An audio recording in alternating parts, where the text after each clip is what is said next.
Hello, welcome to the Steam Release Podcast. I'm your host, Dewey Bear, and join me today is my lovely friends, Roadie Pie. Hello. And Top Gun Bunny, aka Atom Bomb. Hello, hi. Welcome back. Oh, it's been a week, just a week. It's going to be a bit more of a week soon because we're going to be coming up on our holiday break, but it's been a week. I got tested for COVID. Don't know what the results are yet, but that's life. A negative, baby. Negative. Yes. That's a good thing. It's the best test to fail. Yeah. Best test. I can think of a few more tests I'd like to fail too, but I'm not old enough to be getting those tests done yet. Not looking forward to that, but it's something we should all do. Get tested. All right. Well, besides that, we've been playing some games, I hope. Besides, real life, I hope we've all had some time for that. And who wants to go first? I'm gonna let the guest go first. Okay, so I just finished school, so I'm starting to open up to some games again. Around this time of year, I either get like really deep into MapleStory, or if my wife is willing, and she is this year, we're playing Star Wars: The Old Republic. Ooh. So like that old WoW type MMO from like 7+ years ago. We just finished watching the last season of The Mandalorian, and I was like, Star Wars. So we did that. We haven't played the Sith Sorcerer storyline yet, so we're going to do that. And I just earlier today, actually, I bought Star Wars Squadrons was on sale. It's like the fighter pilot one, and I got one of these guys, the stick with the Extreme Pro, cheapest one I could find from Best Buy. So I'm going to try it out with that. Ah, sweet. That's, that reminds me, there was a really old Star Wars fighter game. I think it might have also been, it was like Star Wars TIE Fighter, I think. Where, I had a friend that had the joystick, and it was so cool just being able to use the joystick. It felt so immersive. Man, that's cool. Yeah, there's an old one. I think Star Wars X-Wing was one I played before. I do have it here on Steam, but it's an old port from something. Oh, that's nice. Doing some MMO. The Old Republic, have you played it before? I played the first Knights of the Old Republic on Xbox, and I played the Old Republic MMO like when it came out or something. So we just kind of revisit it for like a week or two each year. We don't pay for it. We just do we paid for it once, so we're I think considered preferred players now. So like most everything is locked, but anything that we purchase is still there. So I can make characters of like certain races that I've paid for and whatnot. The class stories are really good. I never could get past Alderaan though. No, I've never had a character higher than like level 38 or something. So like I have no idea. Wow. Just be warned, Alderaan. It's a bit of a drag. But the story before that's really good. That long anyway. Yeah. Well, that's fun. That's fun. Just since it's a time of year where you don't have much else going. Anything else? No, that's it for me. Okay. What about you, Brody? So in Final Fantasy XI this week, it was they've got double points on like EXP and like capacity points. I think it is on Steam. It is on Steam. You can get it. And I leveled up my Geomancer. So I got like mastered my Geomancer. I've never played it before. But it was like that was quite interesting because you're essentially like putting up shields, and within those shields you can buff people quite quite nice buffs and everything like that. But the reason why I've leveled it is because it's the only support job left. It's the only support job left, and it's like it's nice. It's a nice one to play. It's a nice one to play. Here's the link. Here's the link. There you go. That's where you have to get it on. There we go. I was looking for let's see. But yeah, it's the only support job left. I hadn't leveled. I have barred and gotten it to master. I mean, because I've got all the jobs leveled to 99, but you also have to get capacity points to master. And it's the only one I hadn't gotten to master, support job. I mean, and there are people in my link shell who do have it, but no one is sort of like playing it. We're always like short of someone doing a support job. So I will play Corsair or Red Mage.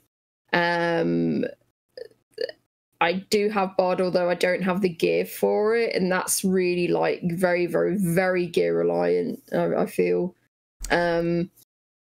Whereas I think if you're just doing like the buffs for Corsair, and it helps to have the gear, but it's not like you don't have to. But yeah, that's done. That is done. That is done, out of the way. I can just focus on getting like, I just need to get the spells for it though. Good, I never have to do this ever again. Yeah, exactly. I've got it leveled, but have no spells for it, or have a few spells. So I've got to work on getting the spells for it. So I did that this week. And yesterday I jumped back into streaming and I played Murder by Numbers. And oh my god, it's like the last case. It's like such a long. It's a long one. Yeah. And I was telling it to Chris, and he says, "Oh no, but that's good. It means you get your money's worth." It's like, if it's like feels like it's dragging on though, you haven't got your money's worth. You're just like, it's just like this is over yet. And I feel that the pacing should have been done better. The pacing for this is not good. That is, and in the last case, it's like, it's this guy. Surely it's this guy. Surely it's this guy because blah blah blah blah blah. He has ties to this, and they let him go. They let him go because it's like, oh no, it's these other people. It's like, no, it's not those other people. Why would they do that? Why would they do that? It makes absolutely no sense. And it's just really annoying, and it just like feels like, well, maybe if you followed protocol and you took this guy downtown and questioned him further, this wouldn't have happened. So yeah, it's frustrating, and I feel like there was going to be this like, ooh, what's in this cargo hold? Oh, let's have a look. Oh, you're in a puzzle.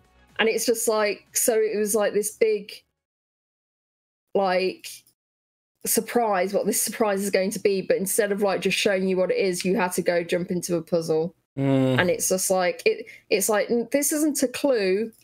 This is like a thing you should just show, you know? So yeah, it's just stuff like that. It just makes it a bit annoying. As I am enjoying it, but I feel it's overstayed its welcome, and there are definitely some annoying pacing choices, and I feel that they could have made this a lot better. But yeah, saying that, I do recommend it to people. But that's really the only two games that I've played this week. So yeah, what about you? What about yourself, Dewey? Well, so since we're coming to the end of 2020, I realized I hadn't played very many 2020 releases. I've mostly been playing like games that released 2019 and further back. I mean, 2019 was a great year, so I have way too many games from that year to play. So many. But I started making an earnest effort, and so I played Path of Giants, which... There we go, Path of Giants. It is a lovely puzzle game. I think we even talked about this back in February. Either that or is in Catchup. I think this was during the shows we did in February though. I think it's on mobile as well, but basically you control these 3 little guys. The controls are really easy. This is another one of those games that you can play with one hand. So for those folks who maybe had carpal tunnel surgery and are looking for something to play, this is another one of those games. You just need a mouse, you click on the guy you want to move, and you click where he wants to go. And the puzzles, they start out extremely easy, but by about puzzle 12, because, there's 4 levels, I'm in the 4th level, and I think it's the 3rd puzzle of that level. It's gotten very difficult, and so I've had to redo that one several times, and just go like, because you can get your characters to a point where they're stuck, and that's of course a mechanic, and a little pop-up will say that you're stuck, and then you have to try something else. So it's been a real head scratcher trying to figure out what am I supposed to do here. But it's mentally stimulating. It's the music, the audio design is really nice. There's little pots on this, so you have to look for pots and break them just by clicking on them to get coins. Just cute little Zelda reference, I guess.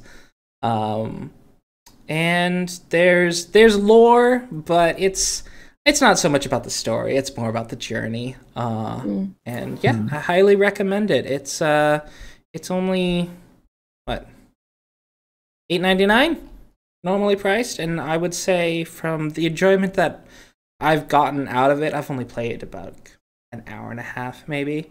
It already feels very much worth it, and there's quite a few levels for me to go. So, especially with how difficult it's been now. So, yeah, I'm just looking at it in the store. It says similar to games I've played. I played A Short Hike before. Have you played that one? Yeah, I played it. It was fantastic. I love that. I don't know if it's fair to compare it to A Short Hike, because there are puzzles in A Short Hike, but it's not like this level. But it's probably like would you say, like hour or 2 to finish the game if you're on a roll, or? I don't know. It took me about, I would say if I knew what I was doing, I could finish the first 4 levels in half an hour, definitely. But I don't know how many levels there are, actually. Oh, okay. So it kept it like, yeah, I haven't spoiled myself and looked at how many there are. So yeah. I'll still be playing this, and when I finish it, I'll give a full report. But I'm gonna add it anyway. Yeah, definitely recommend it. Journey Bound Games, awesome made. Nope, this is their only one. They are being sold in a bundle, atmospheric puzzle bundle, but this is their only game. Yep. Besides that, of course, it's I guess it's MMO weather. So I was playing Final Fantasy XIV with my brother. It's that time. Yep, we're up into Stormblood, and yeah, it's been fun. It's been fun. We'll be playing more next weekend, probably. Let me see. And with that, I think that's all we got for what we played. So next we have some catch-up to do. So, and starting with that, hell, there we go. I am a little slow today, but starting with that, our first game from lovely Poland is Helltaker. Helltaker is a short game about sharply dressed demon girls. That's enough. Yep. That's all I need. It's really short, so it's just a little puzzle game. The artist and the sole developer is Łukasz Piskors. I'm sorry, your name's Polish, so he's not sorry that your name's Polish. He's sorry that he can't pronounce. Yes. I'm not sorry that you're Polish. I'm sorry I didn't learn Polish earlier. Yeah, no, I don't know Polish. Learning French pronunciation was a trial enough. But also known by the developer handle and much easier to pronounce, Vanripper. But yeah, the artwork it looks a bit like Samurai Jack, the game. He does. It does. Yeah. Yeah, it does. And then the character and UI art it's all just very artsy. And if you look at the review count at over 83,000, it starts to make sense when you realize it's free. Oh, it is free. So I'm gonna get it right now. yeah. Another one of those, like, just check it out right now. You got nothing to lose. It's there is like you can buy the DLC, which has an art book plus pancake recipe. And that's got an overwhelmingly positive review of 838 reviews. That's crazy. It's not a joke. 8 seconds to download. Yeah, there's a recipe for French crepes. Oh my word, that's awesome. Rolled like blinis. So, ooh, okay. Well, if there's a great pancake recipe, that I've never seen that before. That's really clever. So hopefully, and let me see how many have they sold. They have 800 reviews on that. So, translating for a free game with 80,000 reviews, translating, I'd guess on average 10% of those to a purchase. That's a pretty good pay model, because I was like, wow, for free. Well, I guess that's how you get your first game out there. That is smart. But so anyhow, I don't know if you can hear the dog. Nope, not at all. But yeah, hopefully I look forward to Lucas's future games. This seems like a great way to start off your career. From pierogies to pasta, we go on to Italy with Theta Division's first game, VirtuaVerse. VirtuaVerse is a challenging old-school cyberpunk point-and-click adventure set in a future not so far away, narrating tales of technomancers, AVR graffiti writers, hacker groups, tribes of crypto shamans, digital archaeology, epic cyber wars, and virtual reality debauchery.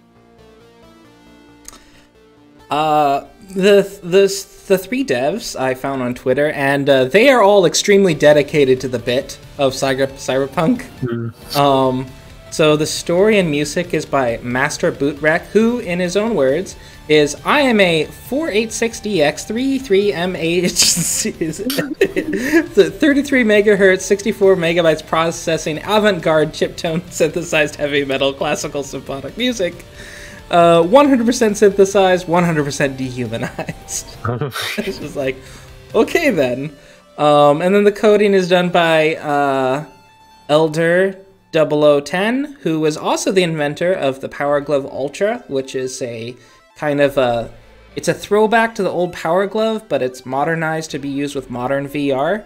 So, also a person who's very into this, and I went and looked it up and was like, oh yeah, he did make a Power Glove for VR. Wow. And the art is by in his own words, the brutally handsome Mr. Wallenberg. So, I don't know what brutally handsome means, because he did not have no picture. So I'm like, I mean, this looks great. I wonder if it has ray tracing. Probably not. I really love point and click games, and I also I love the what was it? Technomancer cyberpunk novel. Don't do a deal with a dragon. Don't deal with a dragon. That one. It's pretty good. So yeah, I love like what was it? The there's another cyberpunk game that I really Valhalla? love. Yeah, I have that. I like that, but it wasn't the one I was thinking of. The strategy one. Oh, that's from a book as well.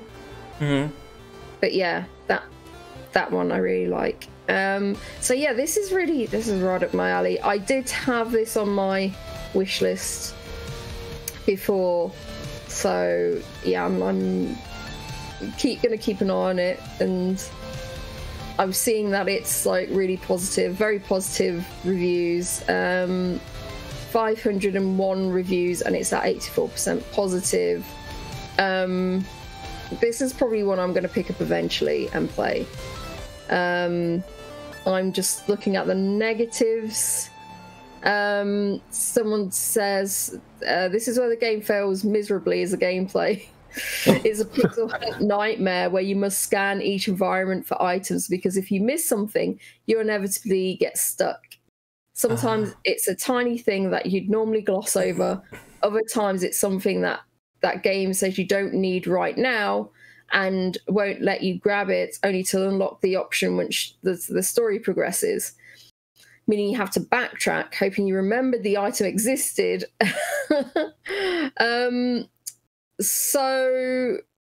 Yes, Christopher, yes, Shadowrun, yes, thank you, you remembered it for me, thank you very much. Yes. Oh, okay, yeah, definitely. I would definitely say I have a 99% positivity that the developers of this are big fans of Shadowrun. Yeah. Or if they have never heard of Shadowrun, you need to tell them. So it's one of the things that I dislike in like certain hidden object games and possibly a lot of point and click games. If there are a lot of items and you kind of just go into the scene and you just grab everything because it might be useful. Yeah. Usually, especially in hidden object games, it is useful. It will come up eventually. Now, whether you're gonna make your player backtrack a lot, like they have to go back like several scenes or something, that is annoying. But if it's like they're only having to go back to one scene or something like that, I can deal with that. So I think it would depend on I'm not like going in. I don't like the crash and grab item scenario. I like to say, okay, this is definitely what I need now, but it's just how you do the backtracking. And for a narrative-heavy game like point and click, you can always get around that by having it just like so. Say this is item that you couldn't pick up then, but is important later, and just ends up unlocking. Just have something in the narrative that really kind of strongly hints at some point. They're like, "Hey, you might need something like this," and then maybe from some character or some sort of presentation is like, there's this kind of thing over at this location. Just something to throw in there that just kind of helps the player go like, oh, wait, that's right. Yeah, no, I totally agree, because there was, you just need like, not like a massive hit, you just need like a little nudge, just a little nudge. Say, oh, well, maybe I need to find something else, or then maybe it's da-da-da-da, or, it's just a slight hint. Okay. And this is indeed the team's first game together, so that is very, very cool. I'm quite impressed with their first entry. So it's $12.99 UK, and yeah, I'm curious. I'm curious at how this game ends. You know what I mean? Because it's like it might start really well and then like exactly slow decline. Yeah, really good reviews though. But the problem is, I found, especially with point and click reviews, people will kind of gush about it like straight away.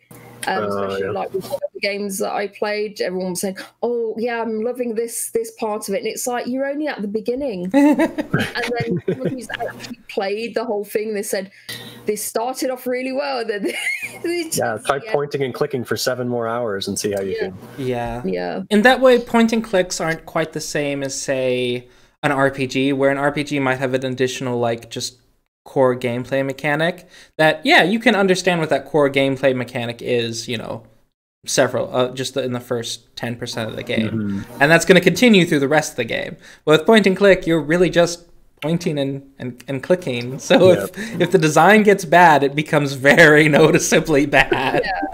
Yeah, absolutely. So yeah. Yeah, some of the Pajama Sams were just better than others. Yep. So yeah, leaving behind the shores of Italy, we move to why not oh no wait. We moved to Jet Lancer. I'm getting confused. Oh my god. Places unknown. Yes. This is unknown, yeah. We fly to Jet Lancer. Yeah. Jet Lancer is a high-velocity aerial combat shooter where you duel enemy aviators, hunt giant robots, and defy death at supersonic speeds as you evolve from an unknown rookie aviator into a once-in-a-generation ace pilot. This looks very fun, despite my complete lack of segue there. This looks really fun. I love the bright azure sky, just the really rich the rich color palette they're using here, and the pixel art. The pixel art in combination with the effects just is it even pixel art though? It looks very good. Whatever it is, it looks fantastic. Yeah, I'm loving the graphics here. Yeah, I really like the ship picking screen. I know it's different, but yeah, I know this is done so well. Yeah, this was released back on May 12th, and it is developed by two devs, Nikolai, who also made the game Retro Highway with Konstberg. Another developer on Twitter, their handle is const_berg. And the music is by a fella named Fat Bard on Twitter. So. Bag. Yep.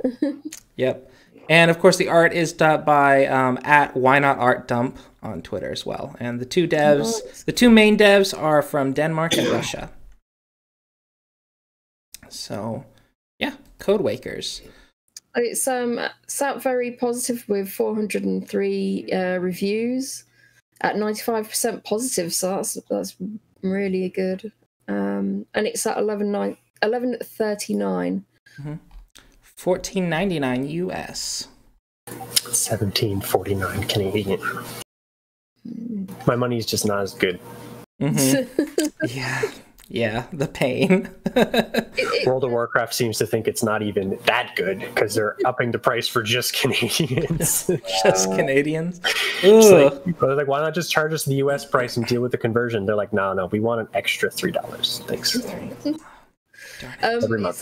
It says there's a talking cat in it. There's a talking cat. His name's Clem.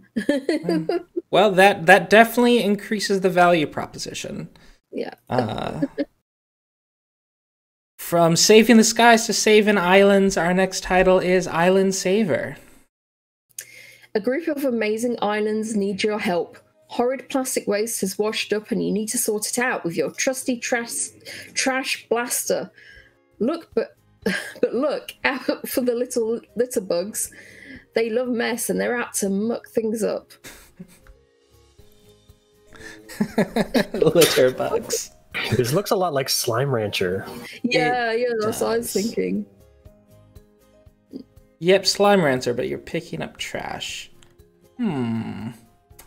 It is free. This is actually developed by a development house that was founded in 2012. I call them a development house because they tend to be contract. So they tend to be contracted to work on things. They worked on Crackdown 3, but this is one of the unique franchises they worked on themselves.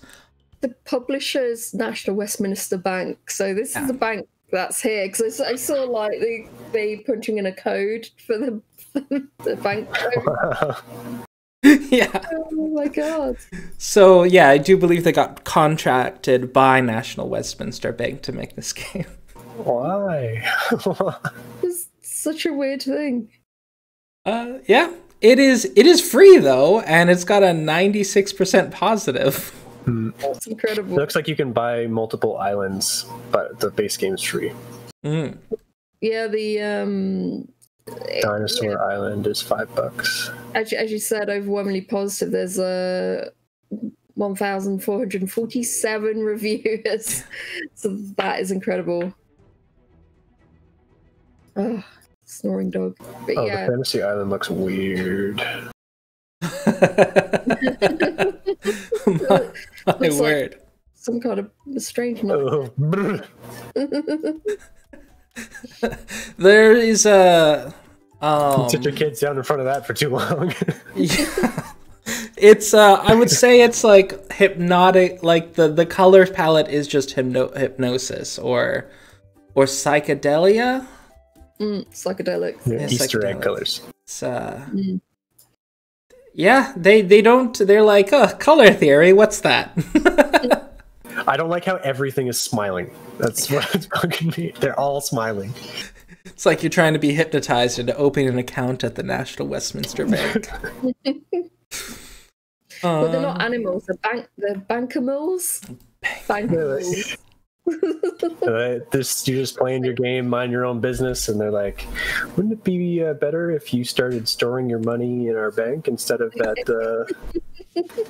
jar under your bed? I'm Wouldn't curious. it be safer there? What you got for us next? Yeah. I was just curious, like, if there are any reviews, but most of the folks are just saying it's a fun game. So I guess there's not too much overt advertisement, I suppose. Yeah. So our next title is Related. Waking up from a nightmare, Jessica finds confirmation to her suspicions. To figure out her past, she goes to an orphanage where she hopes to find answers to questions that she tried so hard to forget. So this is developed by Fractal Cats, which is a small studio based in Ukraine. This was actually a Kickstarter, but was canceled. So I guess they just continued to develop it because they only could get up to like 30% funded. Mm-hmm. So it's a canceled Kickstarter, but it seems that they ended up developing it. I don't know if there's a mistranslation or something, but I was looking into this game. It is something to do involved with conjoined twins that have the same head. And I was like, wait, what? Conjoined twins joined at the head. Yeah, I think so. Maybe that's what they meant, because to me it sounded like they just share like the same. They share a head. They share a head. That might make more sense. But it's like very much a psychological, introspective kind of story. Yeah. They will relaunch the Kickstarter again. So, but they're not gonna. They haven't said when, but they've said to people stay connected. It's the interesting artwork, and I just don't like the animation, like the walking animation. Find it a bit odd. Like they go like that. Okay. It's a bit odd, but yeah, the artwork's quite nice, and it looks like some nice, interesting puzzles. But yeah, this is obviously one of the a bit dark and scary or creepy kind of point and clicks, I think. So in the first chapter, Everything is Back, introduced the unusual main characters. They are conjoined twins living in an orphanage. They share not only the body but also one head. Each sister controls the other half of the body. So maybe that's why the walking's kind of weird. That they have learned to coordinate their movements so that they can walk, run, and do other basic things. Strange. Okay, well, yeah, that is Related, and it is $2.99. It is only chapter 1, so this is an incomplete story. Yeah, it seems like some of the negative reviews that I'm reading here are just like, I liked it, but it was really short, and there was no saving after she got to the orphanage. Okay, yeah, it's £2.09, and it stands at 90% positive with 75 users. hopefully their next Kickstarter will end up being successful, so they can continue it sooner rather than later. But hopefully they'll be able to continue it regardless. The next title from beautiful Los Angeles, California is Signs of the Sojourner. Oh, it's a doe. In this narrative card game about relationships and communication, navigate conversations in a colourful world reminiscent of our own. Learn and grow through the cards you choose to play. Who will you become? What will you leave behind? I feel like we've spoken about this game before, or something like with very similar mechanics because of the way the cards are, where how you place them. Yeah, I'm getting that weird deja vu where there was another. I don't think it was this game, but there was another game that had a card social mechanic. And there's been a few of these. I know one of them set like in Victorian England, and another one set in. Is it Griftlands? I know Griftlands has an element of this. Okay. But yeah, there's quite a few interesting games that have a mechanic like this. It's a very clever way to apply the cards to social interaction. I love the artwork, and I'm very curious about this because I like the sort of social aspects and the relationships kind of thing. So that's interesting to me. I like something with a story and something that's a bit more of a casual game without being one of those sort of shovelware ones. So yeah, this looks like very. I'm putting it on my wish list basically. This is yeah, I like it. It's a bit expensive, I think, for me to put it on my wish list, but there is a demo there. Wait until it goes down in price. Yeah. Yeah, it is $19.99 US. Yeah, £15.49. Sorry, carry on. $22.79 for Canada, but it doesn't say it up there where the add to cart, but just down below there's a button there to install the game, and it's just the prologue, like a demo. Yeah, there's the prologue and then there's the full game as well. It's obviously definitely play the prologue first because get you sort of into that narrative, into their world of what's going on and everything.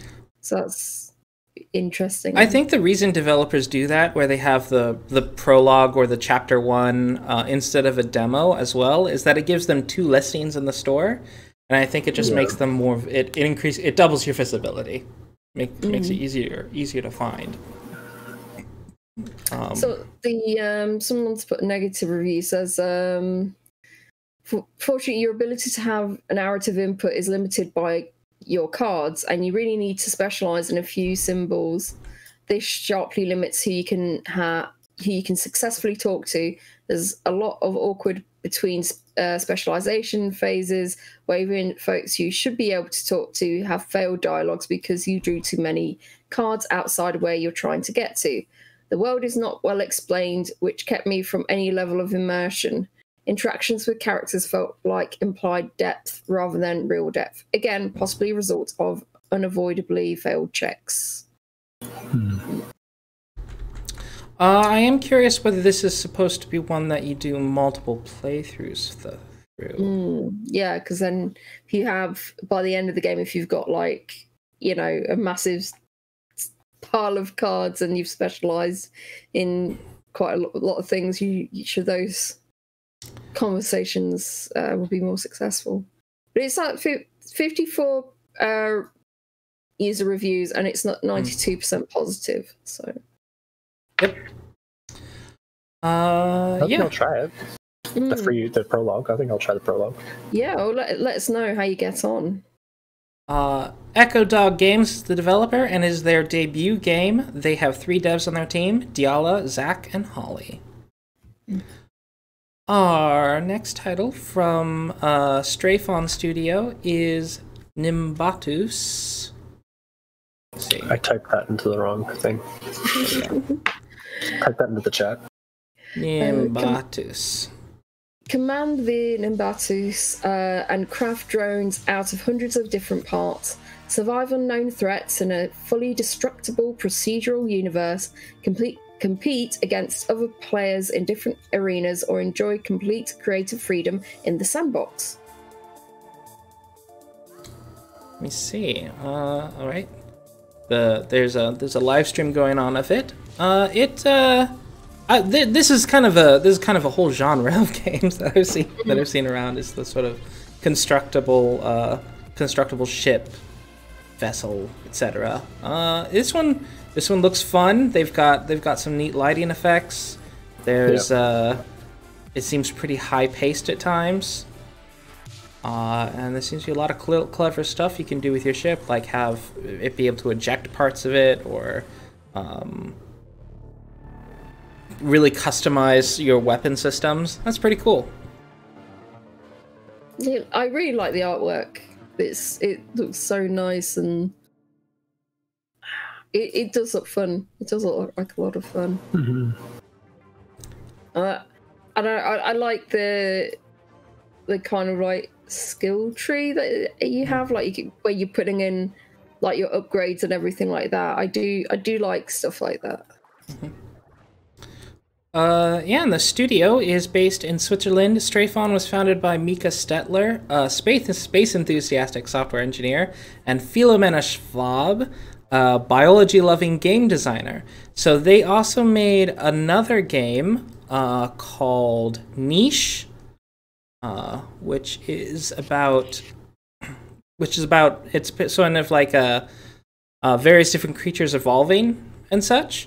And so the two of them agreed that they would finish both projects together. And now they've grown their team to having 10 people. And so they've completed both their projects. Niche was the biological project, and Nimbatus was the outer space project. This one's really cute. I like this. Okay. They also have an upcoming game called The Wandering Village. Yes, which does interest me. So it's like a rogue-lite city builder, and you're on the back of this giant creature that's walking across the lands. Reminds me of Children of the Whales, if you've ever seen that extremely depressing anime. It kind of like reminds me of that. That's really interesting. Yeah, when's this Wandering Village coming out? They have it TBD, so I do not know. I'll add it. It looks really interesting. I'd play that. Yeah, I think it's interesting because of all their games, this one is the most interesting looking to me. Yeah. So, and it's not even out. But Nimbatu, it has 1,135 reviews, and it's at 82% positive. And if you want to pick it up, it's £15.49. So far, both of this Swiss developers' games have been hits, and I'm looking forward to see where their next one goes. Apparently, so they had this on their press site. They have at the time they have sold 150,000 copies of their game Niche. I don't know how many of the Nimbatus they had sold yet, but yeah. So, quite impressive.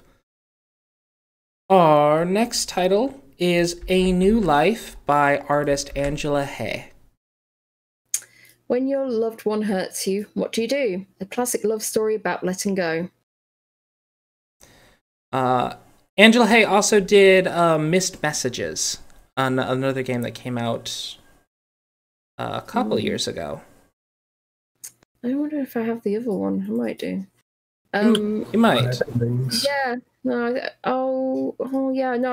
I remember seeing this one, and it was like, I was going to put it on my wish list.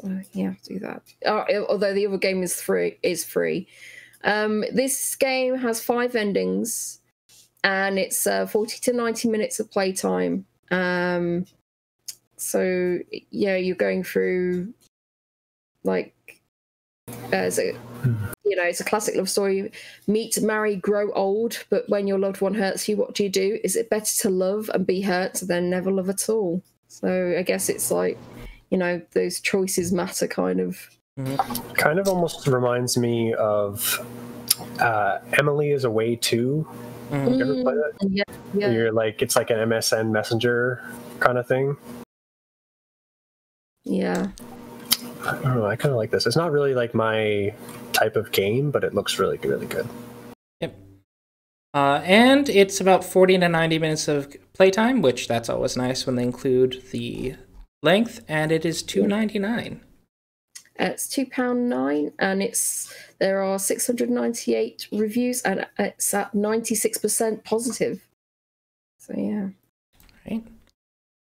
I love that.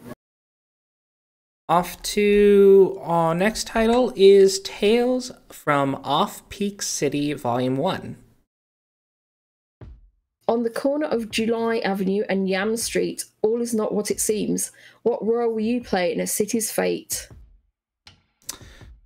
Yeah, this is developed by Cosmo D, who, before getting into game development, it was a professional cellist, composer, and audio engineer.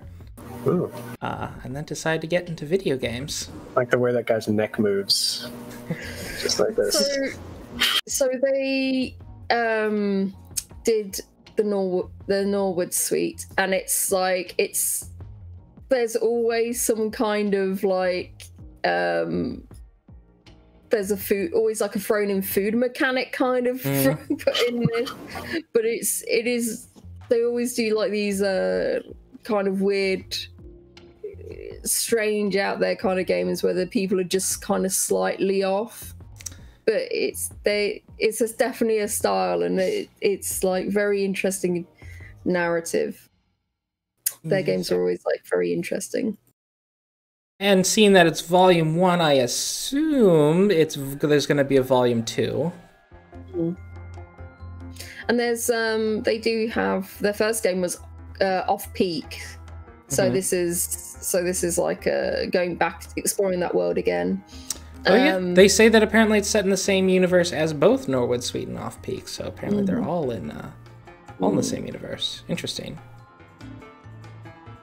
So yeah, so far this is at 99% positive with 166 user reviews, and Tales from the Off-Peak City is £7.19. Doesn't say how long it is though.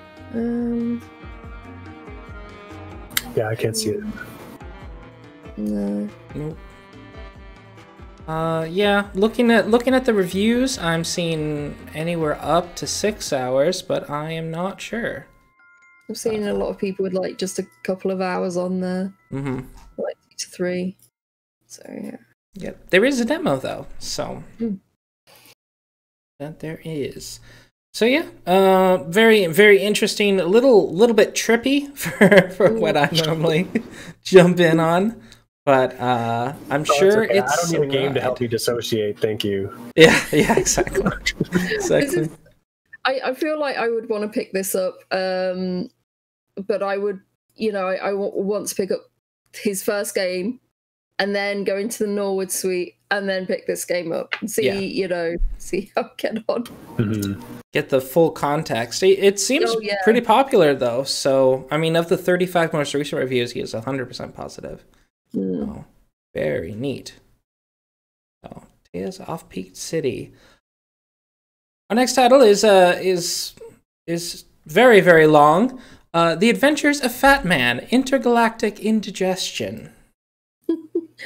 Emerge from the Fat Cave once more and help Fatman defeat the Intergalactic Indigestion.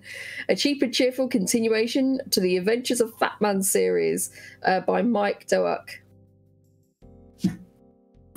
I had to add this to the list because it was just, I mean, it's amazing.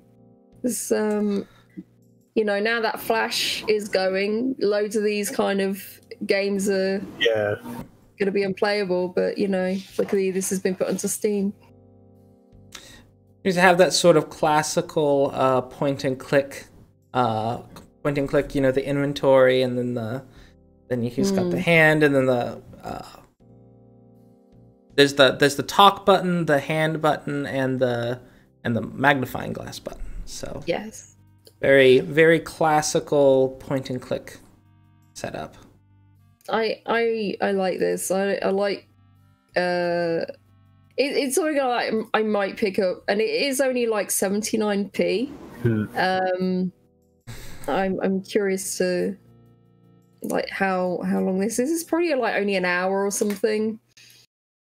So yeah, it's just a fun little game to pick up. And of course there was a game, Fatman game before this as well. So the Adventures of Fatman.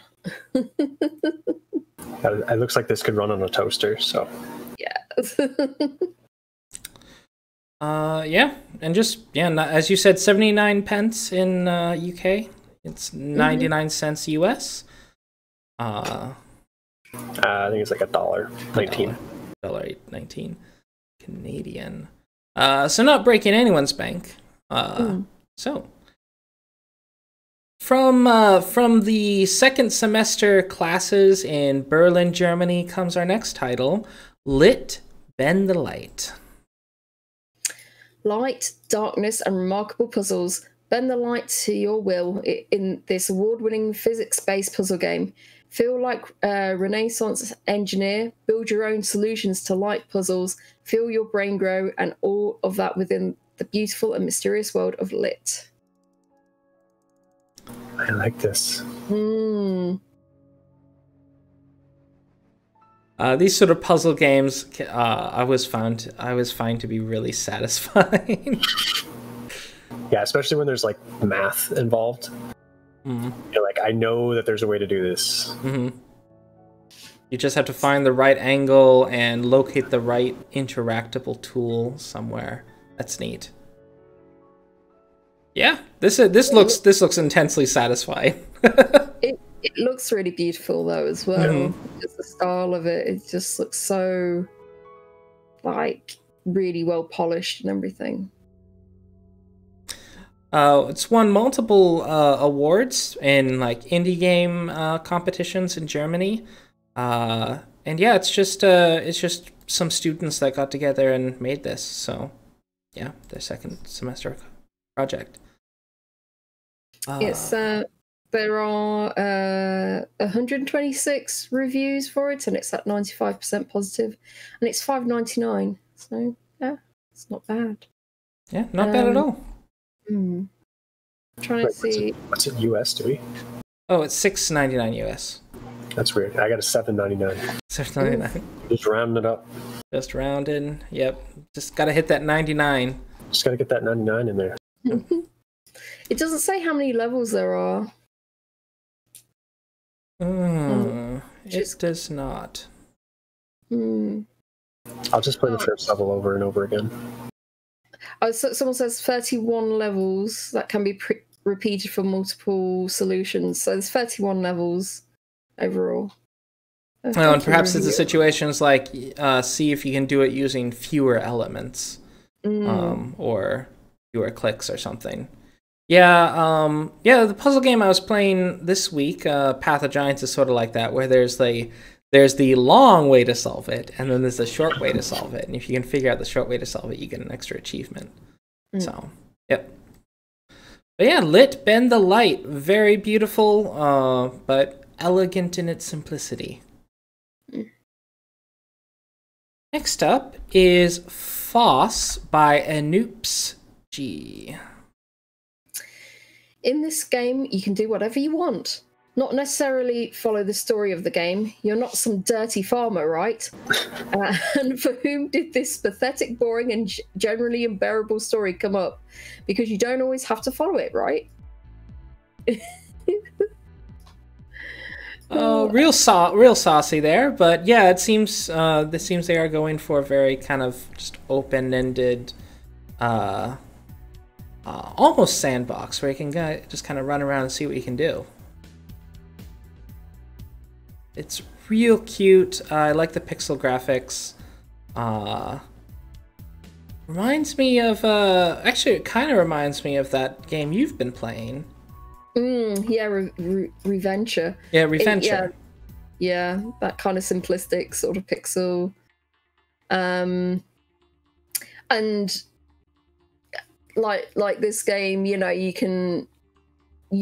there's not like a set story you're following. You're just seeing like how many endings you can get, and you kind of like pushing things to see if something happens, like, or what, you know what I mean? So you're just trying different things to seeing if you can trigger an ending of something. So it might be like a sort of similar thing. There are 100 achievements, so, and they've numbered, they're just like number 1, 2, 3, and 4. So I'm guessing it is like Reventure, where you're just trying to like just try things and see if you can trigger an ending. Figure out where the triggers are. Yeah, exactly. Interact with all the things.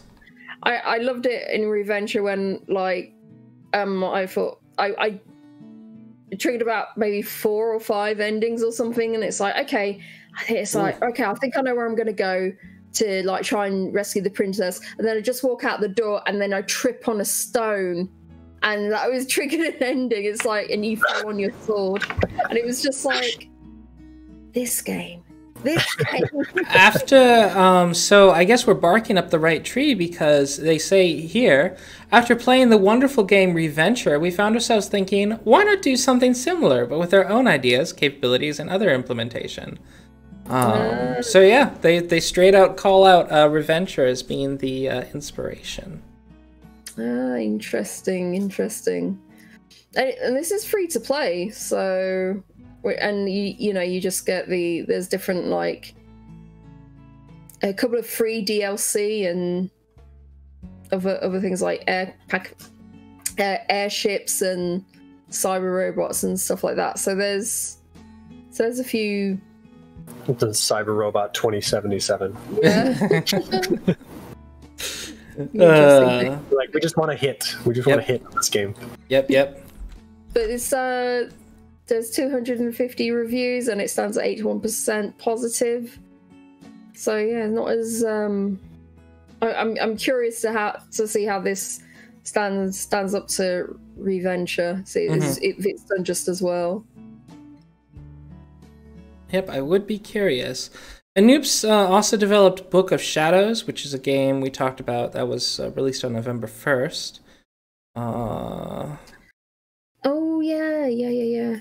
But yeah, so point and click game. So interesting. I do prefer the style of this one, in that going for the pixel art I think is better for this team, because the Unity 3D assets look not a fan of.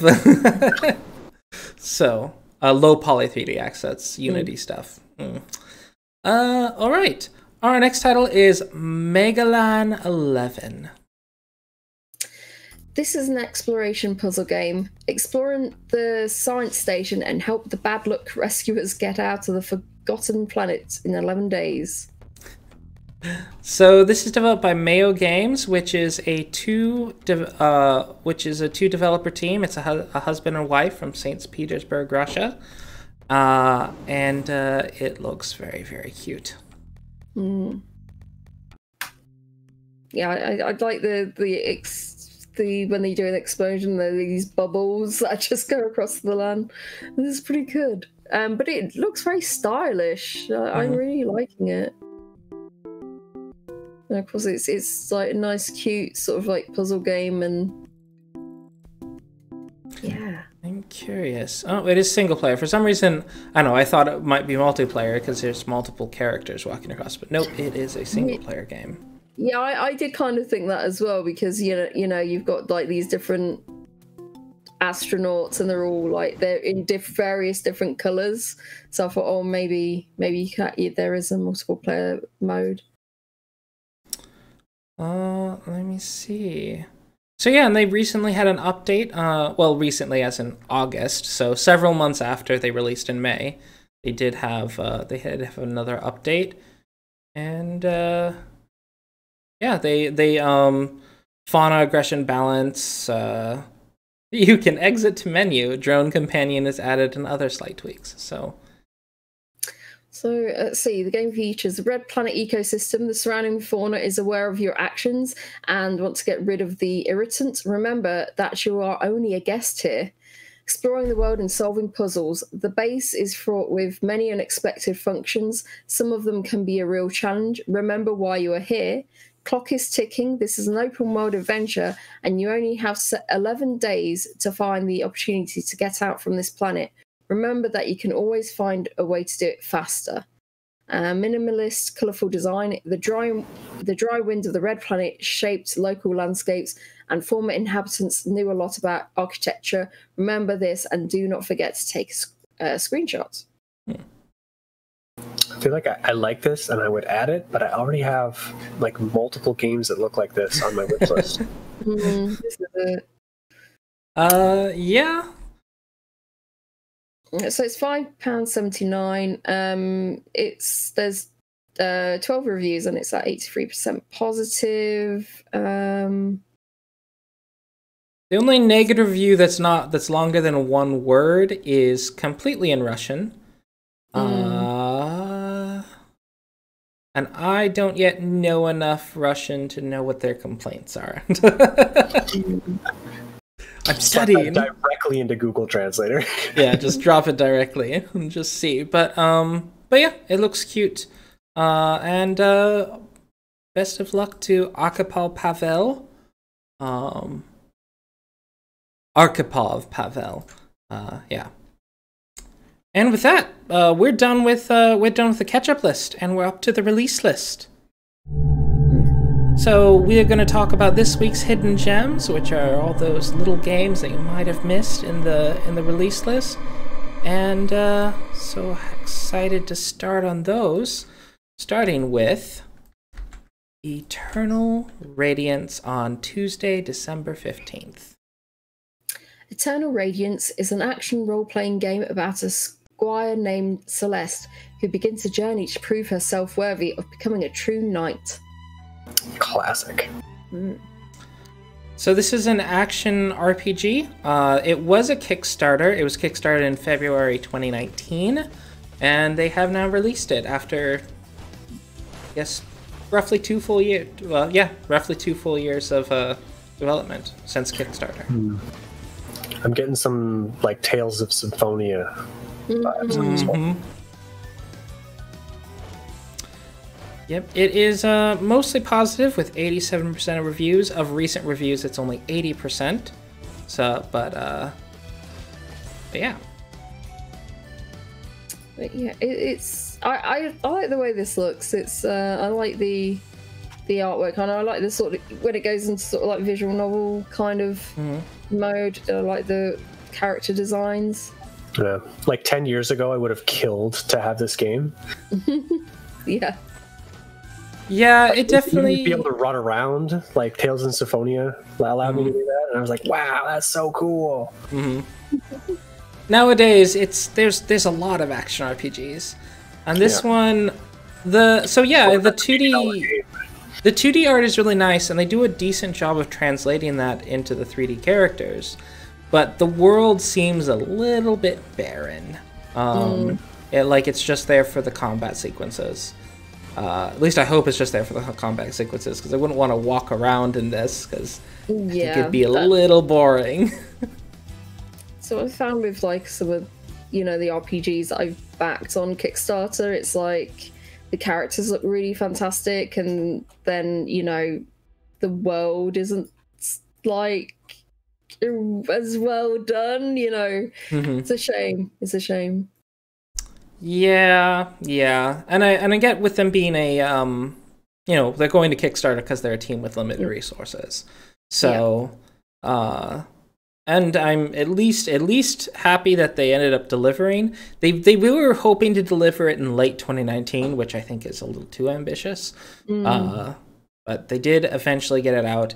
It's not their first game. They also made Rat Simulator, Ascended Hearts, and Anime Studio Simulator.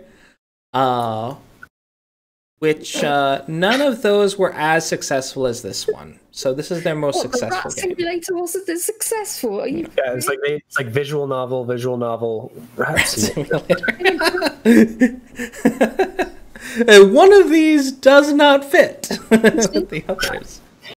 So it is 20% off right now at £12.39. I'm curious. And it is $15.99. 18.23 Canadian. Yeah. Generally popular, but they're. Let me see. I'm looking for. I thought that was in English, and then I realized very quickly that that seems to be in Indonesian. So, so I don't have a negative review to tell you what folks are complaining about. But I think mostly my mainstays are what I can tell is that the environments do seem kind of flat and kind of empty. So I think that's probably my main complaint.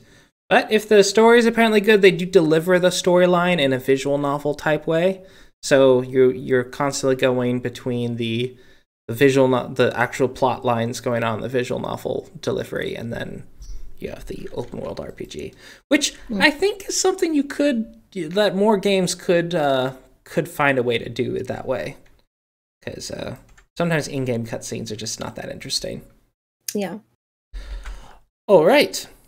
Our next title is Calico. Calico is a day-in-the-life community sim game where you were given an important and adorable task: rebuild the town's cat cafe and fill it with cute and cuddly creatures. Build up your cafe by filling it with cute furniture, fun decorations, yummy pastries, and get it bustling with animals again. It's like, I'm seeing you picking up a bear and just like... you can pick up, it seems, just about any animal, and it seems that even like if it's a bear, the bear's mom doesn't care, which is something I do not advise you do in real life. But it is quite funny. You can just pick up cats and stuff. There is a very extensive room. So when they say that you can customize the cafe, you can really customize the cafe. There's lots of furniture assets. There's a whole placement system and arranging system they can do. So this is a game that for those who like to do interior designing games, you're going to be probably spending a lot of time doing that. Yeah, it looks so cute, and I do like the animations of the characters. Your character, they look very I feel like nicely proportioned as well. They're really good. I listened to a Twitch streamer was playing this, Sweet Anita, if anyone's heard of her. But so she was playing this, and I did notice the soundtrack is really good. Like, it's got this very nice ambient sort of jazz thing going on in the background, which I think that kind of gives the sort of what this game is geared to, is people looking for kind of a cozy, relaxing. Yeah. Yeah, I've got a few friends who would be all over this for sure. Yeah, completely. It's not very positive. With 170 reviews at 91%. I'm wondering how many hours you would get out of this, though. You know what I mean? Because it's like... It would depend on how indecisive you are. That's probably part of it. I know the streamer I was watching, it took her like an hour to get past the character creator. Yeah, so... it's like an hour or two on the character creation screen for this type of game is pretty standard. Because the thing I know I always bring this game up occasionally, like the Restaurant Empire one. It had the longevity because there was a story, plus you could unlock sort of like menu items as well, and you could increase the quality of those items, like random people coming in, like random suppliers saying, "Oh, I know how to make your restaurant even better." So I would like something like that, like some kind of like you're building up to something to make things better in a way, instead of just like, well, okay. I suppose that's what the money is for, but I feel it would need something else other than you're just getting the money so you can buy something better. You know what I mean? Like some like skill thing. Yeah, it might be enough if they have just like a pretty fleshed out like cosmetics type system in the game. And then that's your whole deal, is just buying cosmetics. That's kind of like the Animal Crossing thing too. Like you have a pretty finite area to build with. Yes, there's releases, like seasonal releases, but it's mostly just like make your island look nice, make your items to look nice. And that's a game that's getting like 800 plus hours of play. Yeah, that's true. That's true. But yeah, if there's like, I suppose like with Animal Crossing, you've got like your daily things that you're doing as well, and it's like, and you have to go in every day and talk to the NPCs, and you know, it's like a continual thing, keeps you invested in it. So yeah, so I'm curious. It almost seems a little bit more like a Harvest Moon type thing, but Harvest Moon is usually pretty story driven. So I'd be that's the thing. Yeah, Harvest Moon is very story driven. So I'm curious, is there like a story, or is this, you know? Yeah, I was very, very curious about this. There was there have been some complaints about bugs in the reviews. However, they have done another patch this week. So of course they released on the 15th. They did a patch that fixed several bugs on the 17th. And so hopefully they'll continue to make sure to get those out, because that's, of the negative reviews, that seemed to be the issue, is that like there were bugs. But they seem to be working on addressing that. And we're into this week now too, so yeah, it's like fresh. Yeah. So I don't know if I mentioned this is £9.29. Yep. $11.99 US. And $13.49 Canadian. Ready. On to Wednesday, December 16th, we have the game Colossus Down. Okay, there's two versions. There's a normal version and there's the deluxe edition. Yep. I'm just going to go for the normal version, I think. So join forces with Nika, Mecha Nika, Agatha, and the Great Bleeding Pig in this peculiar and crazy mission of destruction of everything that isn't cool. Yeah, this has 100% positive, but with only 14 reviews. Yeah, it has this sort of what I think that style. I don't know, it's got a very like sort of modern cartoon style. A bunch of noodle people. Yeah, got the Adventure Time type.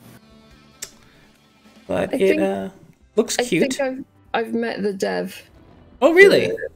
Yeah, because I think they came to Adventure X because with Mechanica. It was I think it was that Mechanica was like sort of questioning about God and stuff, so I think they went on a rampage or something. So yeah, it was interesting. It was quite interesting. It seems like pretty like that there seems to be nothing not touched by this game, because it has like urban environments where apparently in front of a place Activision, but it's called Antivision. There's you go to Candyland. There's a platforming part. There's battler parts. Like this game defies definitions, I guess. Like they're just like the whole kitchen sink has been thrown into this game. It looks like. Yeah, because the first game was like a point and click game. So yeah, it's very strange, very strange. I'm not sure if I picked this game up because there's just too many genres, and it's I don't think it's for me, but I'm glad like Mango Protocol are still making things, and this game is 100% positive with 14 reviews so far.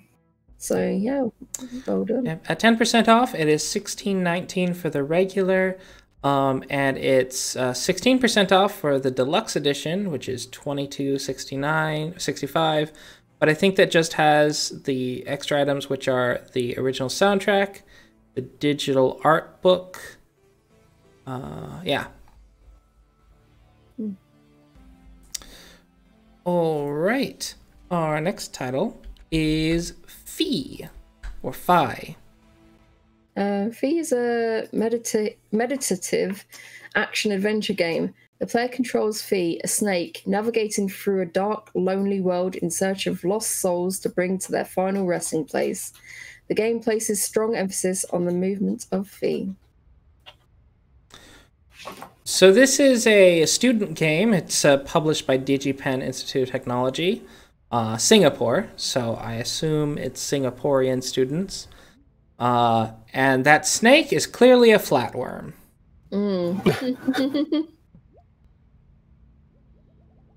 Yeah, we've reviewed a lot of DigiPen things before. They're pretty, bring out some high quality stuff.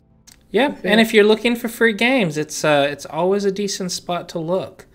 So and this one, so it seems like there's multiple different types of puzzles. Like some of it's just mazes, but then there's situations where you have to stay within a certain bubble and follow it around, and then figuring out the movement. It seems that when you're not bumping into things, it doesn't cause that ripple effect, and so we can figure out how to properly hug things without bumping into them.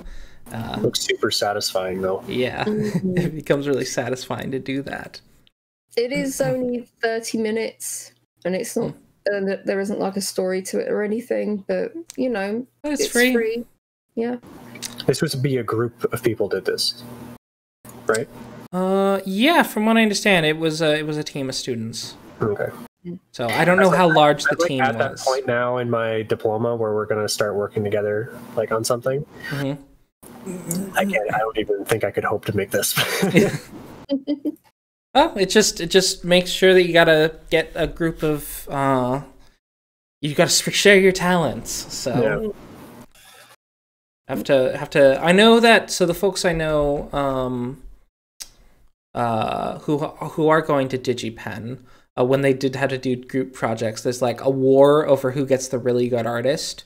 So you have to get, so there's the really good programmers, but at least at a DigiPen that was near my place where I grew up, there was like an overabundance of programmers, so everyone could get programmers. But then it's like the artists, like it became like this bidding war.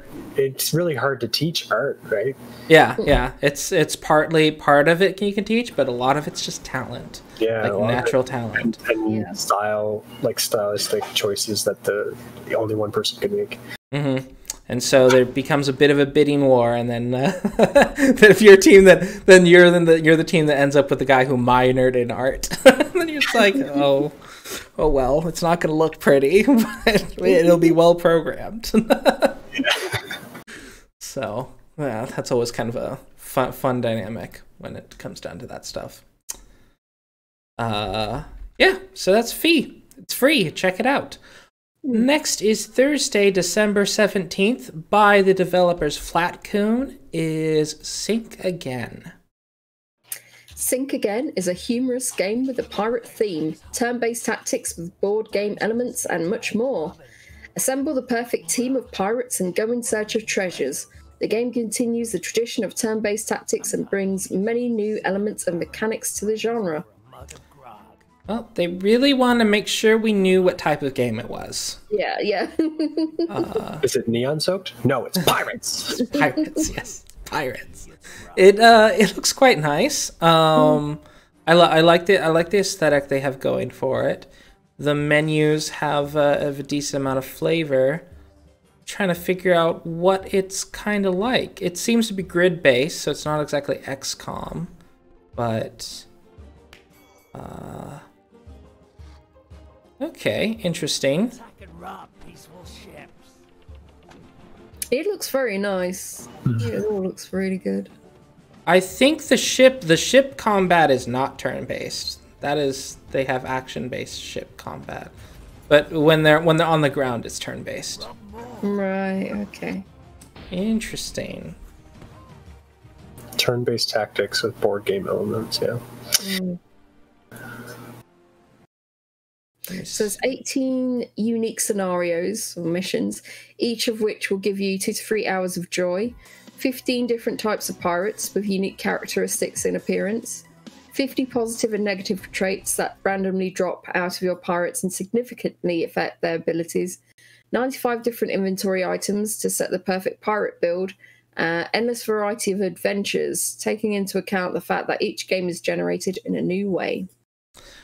Interesting. These developers also made a game called Soviet Souls, which is an action platformer. Yeah. Maybe I'm just not in the mood today, but like I'm normally like really into pirate games. Yeah. And I saw this and I instantly thought of you. So. Oh.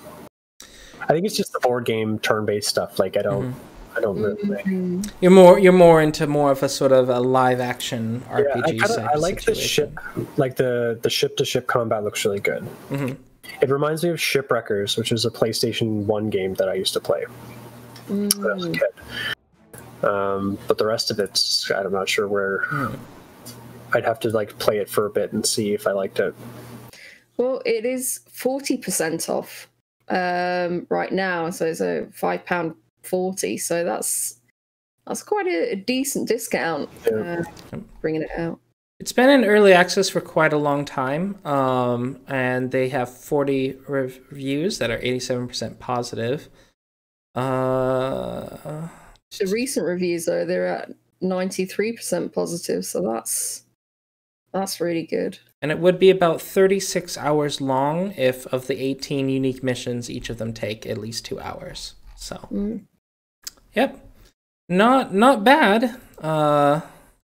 But I don't know, something about like it's really charming and all, but I'm just not sure. Like there's something that's not coming together for me. With it. Grabbing you. Yeah. I'm just gonna chalk it up to like the mood I'm in today, but because I can't pick like something that I like sincerely don't like about it. But yeah, I'm not sure. It's just it all looks very fine. I don't really have anything to pick apart of it stylistically. Good job. It looks great. Yeah. Yeah. From jolly old Nova Scotia. Our next game is Clarevoyance. Discover the mythic Acadian region of Clare, Nova Scotia, in an adventure game built directly with the community. I really love this. Yeah, and all the dialogue is in Acadian French, so... Super. Yeah, I showed Mr. Bear this yesterday. We were just like, what is that accent? Because like going over to France quite regularly, and I've had like French Canadian friends, but like from Montreal, and the Montreal French is like accent wise is very similar to like mainland France. Yeah, there's just a few things that they use some different words. This is so different. And this sounds so different, and it's just like, what? So this is where I live currently. It's not where I was born, but well, the Acadian region is a little bit more west of me. But when I was in the army, I actually worked with quite a few Acadian French people, so I'm actually really used to this. And here down in Texas, there's a lot of Cajun French speakers. Like, I think in my county, like, almost 3% of people speak French. It's the same group. Yeah. The Acadian people were displaced, and a lot of them went south. Yeah. And so most Texans don't encounter French speakers, but they tend to concentrate in specific neighborhoods, and I happen to be in one of those neighborhoods. So when I go to Walmart, I am always hearing this type of French. Yeah. So, since I've learned Metropolitan French, I'm often like, okay, I got that word.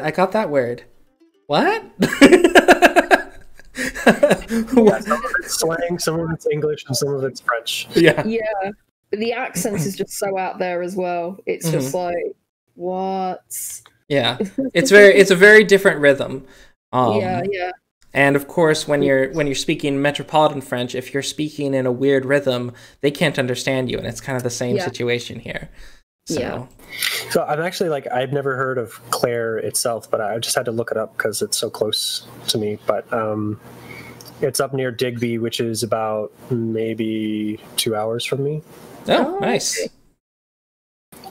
Yeah, I worked as a nurse over the summer up in that direction. Not quite to Digby, but interesting. But I really like this sort of, you know, it's kind of like FMV kind of a game, but it's not quite. This is a point and click sort of visual novel. So it's Clarevoyance is an adventure game set in mythic Arcadia region of Clare, Nova Scotia, created directly with the community. Following the sudden reappearance of mythical figures in the present day, players will explore Clare, interact with over 100 characters fully voiced in their Arcadian dialect, and uncover the region's rich folklore. Play through this roughly 5-hour adventure to find out what makes Clare such a fascinating place. So unique folklore, experience 26 quest lines based on unique maritime Arcadian folklore, backed by university research and multiple local writers, including former parliamentary poet, laureate Georgette Leblanc, and it's made in Clare with the including photography, art, writing, music, ambient sounds, and it's a living simulation. Choose how to spend your in-game days, work local jobs, travel between villages, attend community events, and shop at the greatest thrift store on earth, among other things. Accessible gameplay. Operating the game is minimalistic, using only on the mouse. There is never the time pressure or precise clicking or precision clicking. I feel like I am obligated to buy this. Yeah. Just geographic, like for reasons that are geographical. It's so random that this would just pop up, but yeah, I'll definitely get it. Probably not right now, but I'll get it. Yeah, no, I saw this and I was just like, I need to get this game. I need to get this game. It's 10% off right now at £9.26. Mm-hmm. And it is $11.69 US. $13 Canadian. Yep. It's developed by Fring Frang Games. It's a shame there's no reviews just yet, because I would love to know what other people have thought about this game. Yeah, I'm really curious about this. If anything, just to improve my listening skills with with Acadian French. So, because yeah, from at least just listening to this, it sounds exactly like Cajun French. So they can't be too different. It's the same dialect. It's the same. It's really okay. Good. I didn't know if they diverged much. I mean, it's diverged, but it's the same. The same. All right. From lovely São Paulo, Brazil, Yaw Studios brings us Geometric Sniper. Immerse yourself in Andrew's story and feel the pressure of being a sniper. Find and eliminate the targets in the crowd before he runs away. In living environments designed exclusively for this fantastic game, you will not have a second chance. Precision is everything. Oops. So everyone's heads are like different shapes, which is that's why it's called Geometric Sniper. So some people's heads are triangles and octagons and circles. So you've got to figure out who your target is and, you know, shoot the right person. So. Interesting. It's like one of those like Guess Who kind of things, you know. It's like, does this person have a square head? Does this person have a round head? Does this person have a triangle head? Interesting. Yep. There are 4 devs on the team: CEO and programmer Iceland, modeling and animation by Nathan, programmer freelance Luis Otavio, and artist is a freelancer by the name of Luciana. So there are 12 missions. And a new mission that will be able to be purchased on June 24th. Blood in Paris. Okay, so I've seen like probably under 3 hours, maybe. So yeah. There are 12 missions. see. And then there's find mode, which I guess is just just kind of a sandbox type of play mode. And then elite mode, where you play the 12 missions again, but without the aid of Zoom. Okay. It's 20% off right now, and it's £1.35. So, you know, it's not... Yep. It's not... Yeah, game length isn't really an issue. And it's very positive right now at 86% with 113 users, but the more recent reviews stand at 100% positive with 15 users. It's almost like Hidden Folks, I find, like the black and white. Yeah. You know, Eating them. Yep, and it's $1.59 US. Yeah, it's super cheap. All right. Next up, Portland, Oregon. Howdy, Jacob. Dystopian find the hidden object game with full motion video of puppets. Come spend some time with the chaotic crew of the Lao Sale television show and make sure you eat your broccoli. So this is a game that's based on a state-owned propaganda puppet show. So of some dystopian sort of future state. This is something I'd be interested in. Wow, yeah. Sorry, the dog just went nuts about something. But yeah, no, this is I don't know. I obviously I like the FMV aspects of it, but you know, the fact that it's also a hidden object game and there's dark humor in it and it's dystopian, it just weirdly all comes together. Yeah. All those boxes that I like. Yeah, seeing this game is like, oh, this is probably a roadie game. Yeah, because I mean, I can't say there's too many FMV point and click games. No, there are quite a few. There are quite a few.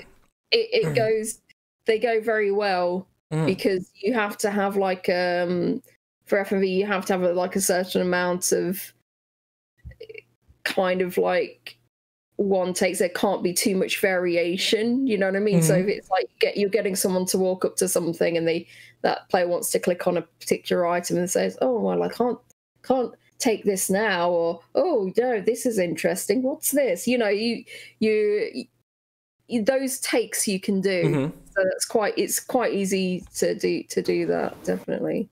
But yeah, the FMV and point and click go sort of hand in hand. They work very well together. And this is by Seedbolt, which is a studio from Portland, Oregon. And it's 10% off right now at £6.47. There's only 5 user reviews so far. I hope to be one of those people that maybe put in a review as well. But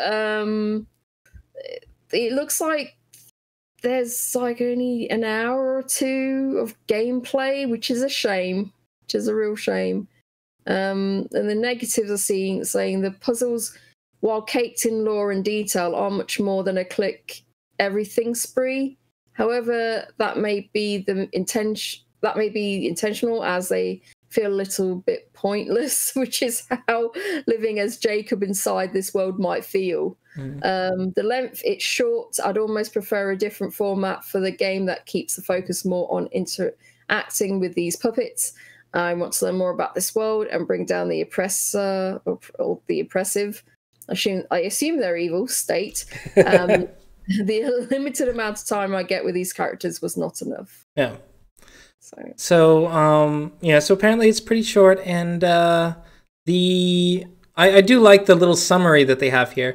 You and your puppet co-stars have been called in on a Saturday because the show has killed off another cabin boy. And you need to make sure the training program for the new actor is up to scratch. Oh my You'll God. deal with egos, confusion, and some tired friends, but you're used to it. And besides, anything for the state.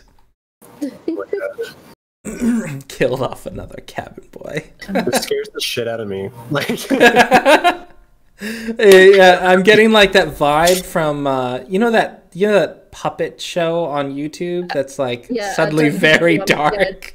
Yeah, don't hug me, I'm scared. Yeah, exactly. I'm curious, like, does this go here? It has dark humor, but it doesn't say gore, but it is dark humor. All right. Well, our next title. Oh, and this was $8.99. 10% off, £6.47. Our next title is our last title from Friday, December 18th. There weren't too many games that released this week.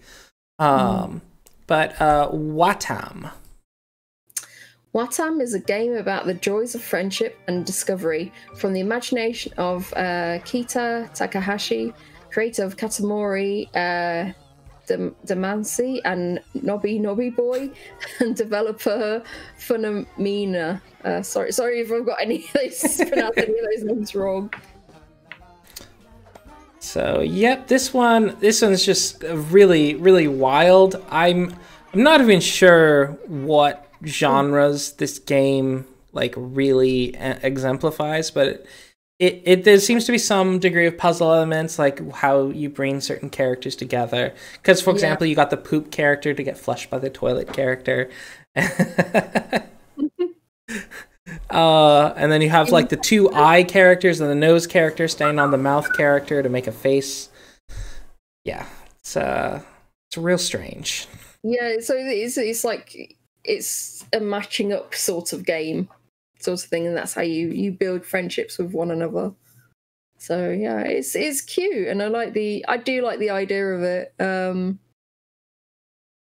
It's just like I love the way the characters they're so simple, but they're also like very cute as well, and in some cases quite weird looking. But yeah, there's more than 100 wacky and carefree characters. But this has been BAFTA nominated as well. Oh wow!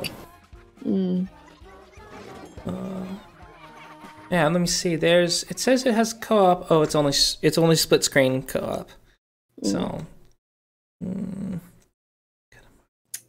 But it's 50% off right now at £7.74, and it's currently at 82% positive with 35 users. Or reviewers, I should say. Oh, apparently it is also very so there's 4 seasons: spring, summer, autumn, and winter. And part of it is pretty sandboxy because it's all about figuring out what sort of combinations and things you can end up doing. So yeah, that's really interesting. I'm just asking my wife about it. I can't put my finger on it, but this was like, it reminds me of a child's book that I read when I was a kid. There were a bunch of these different books, and they were all different shapes, and they all had names. I can't think of the name of it right now. My camera. Mr. Big. Mr. Big, what's that? Sure, it's not the Mr. Men. Because they were all like different shapes, and like there was Mr. Tickle and maybe and Mr. Bump. Yeah, I've never heard of that. But yeah, I do kind of feel that like itch that like there's something from my. I'm pretty sure it's just a picture book teaching me about shapes, but it does. But yeah, it does sort of remind me of something. It's definitely going for that very like, oh, this is something from my childhood. Yeah, it is Mr. Men, really. Ah. Yeah, that's what I was thinking of. We had to do a little bit of Googling over here. Yep. Yeah. Mr. Men were part of, and Little Miss were part of my childhood as well, and those like they had parties. Oh yeah, Little Miss Sunshine. Okay, yeah, that is what I'm thinking of. Yeah. So that was bugging me. I was like, man, I've seen this before. Like. Oh wow, I haven't thought about that in many years. But yeah, and that is what it is. only $9.99, but it's 50% off right now, so it's normally $19.99. Doop doop. And with that, that's our list. That's everything. It's the whole thing. It is a short list this week. Yeah, it is. It is very much so. I mean, I think half of our show was just more than half of our show was Catchup. So, but yeah, I didn't. I was wondering, do I add more to the list or the Catchup list? Do I add like another date? You know, further on? I thought no, we can wait. But yeah, it's that's... You guys knew I had a party to go to after this. Sorry. So you guys knew I had a party to go to after this. Oh yeah. Well, no, that's just how it turned out. But how fortunate. Yeah. With that, we do have one final question, of course, that comes up every week. That is always a difficult one. But what is your best of the week?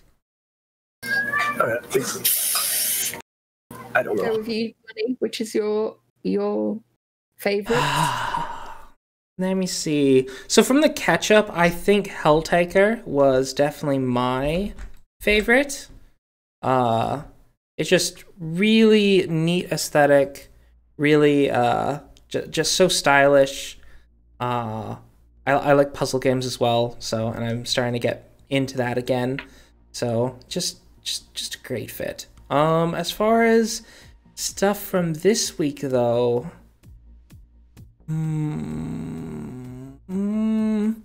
probably Clarevoyance. Yeah. Yes. Yeah. Yeah, just that I'm definitely most curious about this game of the ones that came out this week. It's Clarevoyance. I added 4 of the free to play. There's a lot of free to play this week. Mm-hmm. And I added them just basically because they were free. But Helltaker, Signs of the Sojourner Prologue, FOS, and Phi. Yeah. But other than that, I think Clarevoyance caught me off guard. I was like, I didn't even realize that there was a game. It's just so local. Yeah, so local. It's not my home, but like it's very local. I was just looking up more about the dev because I was wondering if he went to the same school that I'm going to right now. But he apparently he's from Nova Scotia, but he went to Cologne Game Lab in Germany for school. Oh, okay. You say I remember you saying one week he says, "Oh, they don't do games from about where I'm living," and now look, he like somewhere close by. Yeah, well, I don't think he still lives here, but he's an independent game designer anyway. But yeah, the closest thing to game design that we have is maybe working for Ubisoft and their mobile. They have a little place here that does mobile development in Halifax, and there's some other smaller groups that do. I think Red Space does some video games. I wouldn't know. I wouldn't be able to tell you. I always feel a little obligated whenever I see someone that's making some sort of thing that's from I guess it's just because I come from a small enough town. And when I find out someone else comes from that, it's like whether they make music that I'm like not normally into, or there's a YouTuber from my home county that like talks about education. Like not topics I'm interested in, but I still like follow him and watch his videos when they get posted. It's just like, this guy's from my hometown. Yeah, I'm from Newfoundland, which is like a province in Canada where it's like that small town, small county mentality, but it's for the whole province. Yeah. So like we start naming highways after people that become famous. Yeah. And it's just exciting because sometimes it's a small amount of fame too. Like doesn't need to be that much fame. This person saved a dog, saved the mayor's dog. Yeah. As long as it's fame that was earned outside of the province. Yeah. So I think for me, so this week it was difficult because of so many great games released this week that like really like speak to me. Because I like Wattam. That is great. Calico I'm very interested in because it's like I like that kind of casual, kind of relaxing kind of game. I too am very, very, very interested in Clarevoyance. I will definitely pick that up at some point. My only concern is like the price point of it, because it doesn't seem to be that long of a game, but it's like still like that's like £10 mark. Howdy Jacob. That's like oh my god, that yes, I think that's me my game of the week that I'm just very curious about. And I'm curious about why the puppets are kind of like all kind of like grayish color. Yeah, like normally they'd be brightly colored. Yeah. Yeah. So yeah, I'm curious about that. I'm sure there's an explanation for it, but I'm gonna say that never existed. It scares the crap out of me. It's unlike it. So that's the game from this week. But in the catch-up, I've put like quite a few on my list. The Signs of the Sojourner, like that looks very interesting. Although it doesn't seem, it's not one that I want to like play sort of like straight away kind of thing. But it's like it's like maybe on a day when I'm not doing that much, it would be something I would pick up and play. You know what I mean? It's like something like that. But I'm also and of course the Adventures of Fatman. I put that on my list, the Intergalactic Digestion. But the main one I think I'm very curious about, but I don't know if I would regret playing it, is Tales from Off-Peak City Volume 1. I'm very, very curious about that because it's, this developer has like a style and they've stuck to it and it's like working for them. And I haven't quite dipped my toe into that universe yet. But I'm curious too. So yeah, that's one I would pick from our catch-up list. Yeah, and I just remembered one more that I'd probably say is up there is Jet Lancer. I was like, oh yeah, that beautiful game that was towards the beginning, Jet Lancer. But I guess Helltaker just sort of overshadowed it. But yeah, Jet Lancer is another one. So, my word. All right, so with that, we go to just talking about like, what are you up to? Where can the internet find you? Rhodey, what about you? Well, hopefully this week I will be finishing the Murder by Numbers game. I need to get that finished I want to get that finished before the end of the year, as well as Reventure. So I will be streaming sometime this week and hopefully finishing that off. But you can find me on twitch.tv/RhodeyPie. I feel like just your luck, they're going to be like, surprise chapter! You've unlocked a surprise chapter!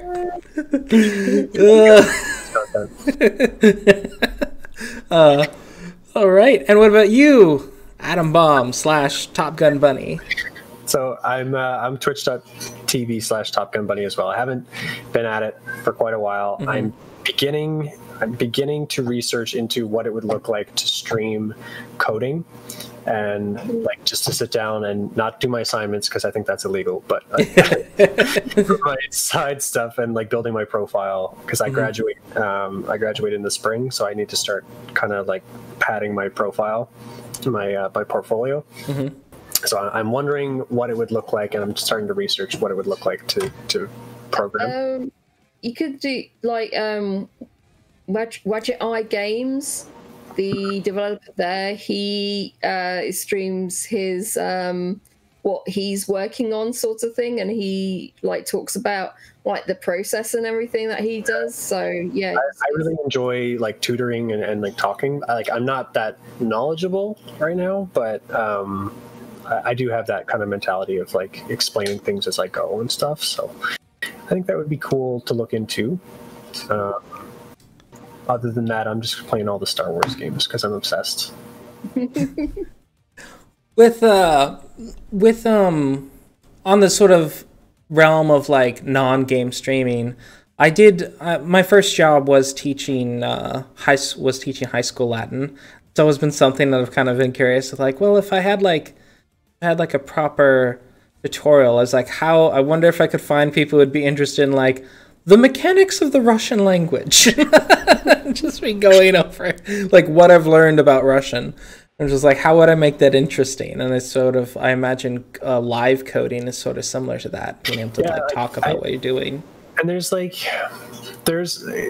lot of videos for YouTube. You know, you have a plan for a video, you have a specific topic you want to teach, you flesh it out, you program it, you have everything like there's a lot to think about with live coding, because I'm going to run into a lot of issues and I'm just going to be Googling things. It's just people watching me Google things, right? Mm-hmm.